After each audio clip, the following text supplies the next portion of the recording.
there's this Right. stereotype, pervasive stereotype of Puerto Ricans as being somehow passive people, and nothing could be further from the truth, especially not politically. Puerto Rico, of course, is the oldest colony in the world. 4 centuries under Spain, and now more than a century under the United States since the Spanish-American War of 1898.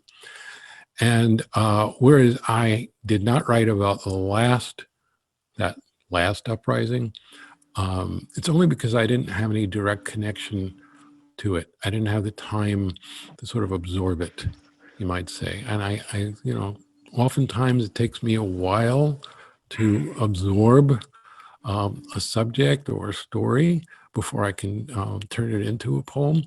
I will say this, that in the forthcoming collection of poems, there is one poem, which certainly was too long to read tonight, but it's called The Five Horses of Dr. Ramon Emeterio Betances. And Dr. Ramon Emeterio Betances was, in fact, a Puerto Rican revolutionary, a writer, and indeed a physician.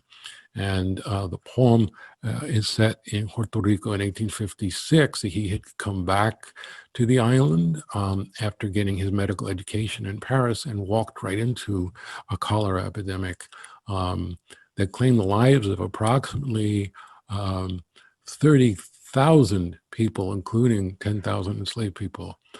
And Betances took it upon himself to not only battle that epidemic, but to battle slavery as well. He founded an abolitionist movement, and as a result of which, he was ultimately forced into exile. He would respond by organizing an insurrection in Puerto Rico called the Grito de Lares in 1868. And although that insurrection failed, it imbued the people of Puerto Rico with the fighting spirit that we saw when they ousted this corrupt governor a couple of years ago. And I believe firmly that Puerto Rico one day will be independent.